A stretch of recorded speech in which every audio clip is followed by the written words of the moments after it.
और देश के 122 शहरों में दिल्ली के बाद सर्वाधिक प्रदूषित शहर की अगर हम बात करें तो कोयला राजधानी धनबाद का नाम आता है।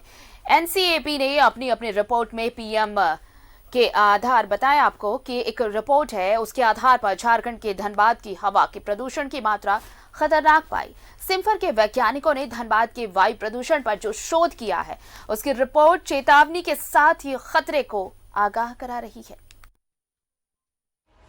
ये है देश की कोयला राजधानी धनबाद। वैसे तो देश की 80% कोकिंग कोल की जरूरत को धनबाद अकेले पूरा करता है, लेकिन इसकी कीमत भी धनबाद के लोग प्रदूषण के रूप में झेलते हैं। भूमिगत खदान की जगह अब कोल इंडिया और बीसीसीएल ओपन कास्ट माइंस पर जोर दे रही है। नतीजा कोयला खनन के लिए हेवी ब्लास्टिंग और खुले में ट्रांसपोर्टिंग जहां मुसीबत बनती जा रही है, वहीं झरिया की भूमिगत आग में जल रहे कोयला प्रतिदिन हवा में जहर घोल रहे हैं। आसपास की लाखों आबादी प्रभावित हो रही है, साथ ही श्वास, फेफड़े और हृदय रोग की चपेट में लोग आ रहे हैं। 2016 में देश के सर्वाधिक गंदे शहर का दाग धनबाद पर लगा था।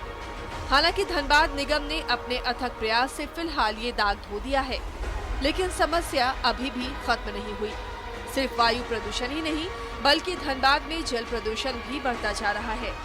लॉकडाउन में जहां धनबाद की हवा और पानी शुद्ध हो गई थी, वहीं शहर के सभी प्रमुख तालाबों में कचरा और गंदगी फेंके जाने से तालाब का पानी प्रदूषित होकर काला हो गया है।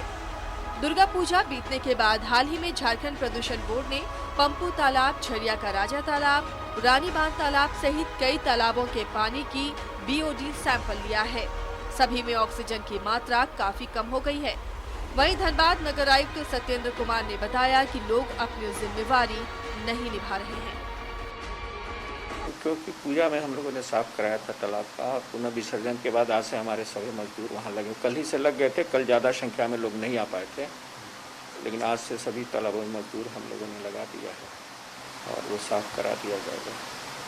दीपावली के समय में फिर से लोग जो है उसमें न डालें, इसको लेकर आम लोगों से क्या अपील होगी लोगों से? दीपावली के समय तो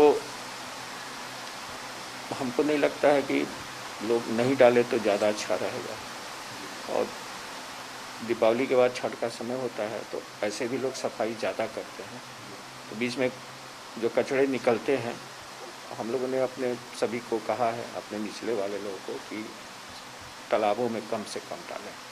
स्वच्छता के पूर्व या विसर्जन के बाद उस तालाब के वाटर का क्या क्वालिटी है, इसी के लिए जो है पोल्यूशन कंट्रोल बोर्ड जो है उसका नमूना संग्रहण कर उसमें क्या क्या किस मटेरियल से जो है कलर हो गया या अन्य जो है केमिकल है, उसके साथ क्या इम्पैक्ट उस पानी पर डाल रहा है, इसके लिए जो है सैंपलिंग किया जाता है और एनालिसिस किया जाता है।